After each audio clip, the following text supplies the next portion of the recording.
কাকুজু হচ্ছে আকাতসুকির সবচাইতে পুরাতন আর সবচাইতে ভয়ঙ্কর একজন মেম্বার। সে নারুটো ওয়ার্ল্ডে তার অর্থের প্রতি লোভ আর নিয়ার ইমমর্টালিটির জন্য সবাই তাকে চিনে। কাকুজু তার শত্রুদেরকে মেরে তাদের হার্টকে নিজের হার্টের সাথে রিপ্লেস করে দেয়, কিন্তু সে সব সময় এমন ছিল না। কাকুজু হিডেন ওয়াটারফলের একজন শিনোবি। সেই সময় হিডেন ওয়াটারফলের সবচেয়ে পাওয়ারফুল শিনোবি ছিল কাকুজু। হিডেন ওয়াটারফল কাকুজুকে একটা মিশন দেয়, যে মিশনটা ছিল প্রায় ইম্পসিবল। তাকে ফার্স্ট হুকাগে হাশিয়ামাকে অ্যাসাসিনেট করার জন্য অর্ডার দেওয়া হয়। কাকুজু এই ইম্পসিবল মিশনকেও নিয়ে নেয়, কিন্তু ফার্স্ট হুকাগে হাশিয়ামা ছিল খুব বেশি পাওয়ারফুল। তাকে অ্যাসাসিনেট করা প্রায় অসম্ভব। সবচাইতে অবাক করা বিষয় হচ্ছে কাকুজু গড অফ শিনোবির কাছ থেকে নিজের জীবন নিয়ে বেঁচে ফিরতে পারে। এরপরে সে তার ভিলেজ হিডেন ওয়াটারফলে ফিরে যায়। এমন ইম্পসিবল একটা মিশন করার জন্য সে ট্রাই করছে, এই জন্য তাকে সম্মানিত করা উচিত ছিল, কিন্তু না, হিডেন ওয়াটারফল ভিলেজ তাকে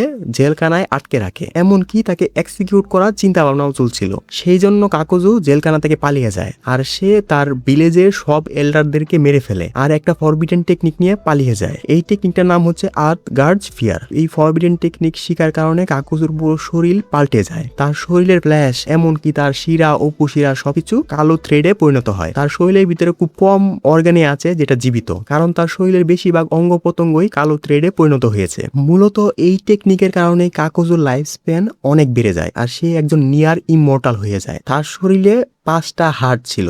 যখন এই একটা হার্ট নষ্ট হয়ে যায়, সে আরেকজনকে মেরে তার হার্ট নিয়ে তার হার্টের সাথে রিপ্লেস করে দেয়। কাকুজু সেই সব রেয়ার শিনোবিদের মধ্যে পড়ে যারা কিনা সব ধরনের এলিমেন্ট জুৎসু ইউজ করতে পারে। সাধারণত সে এটা করে তার হার্টের মাধ্যমে। যে শিনোবি ফায়ার স্টাইল ইউজ করতে পারে, তার হার্টকে রিপ্লেস করার মাধ্যমে সেও ফায়ার স্টাইল ইউজ করতে পারে। তার শরীরে যে কোনো অর্গান যদি ড্যামেজ হয়, তাহলে তার ব্ল্যাক থ্রেডের মাধ্যমে যে কোনো অর্গানকে রিপ্লেস করতে পারে। সবচাইতে বড় কথা, কাকুজুই পুরো আকাতসুকি অর্থের যোগান দিত। সেই বাউন্টি হান্টিং, বিভিন্ন ব্যাটিং, এগুলোর মাধ্যমে আকাতসুকি সম্পূর্ণ ফাইন্যান্সিয়াল অর্থ জোগাড় করত। অনেক ফ্যানরা মনে করে কাকুজুর কাছে কোনানের 5 বিলিয়ন পেপার বমের থেকেও বেশি টাকা ছিল। এখন এটা আসলে সত্য কি না মিথ্যা তা বলতে পারি না, তবে কাকুজুর কথা আসলেই তার টাকার সাথে সম্পর্ক চলে আসে।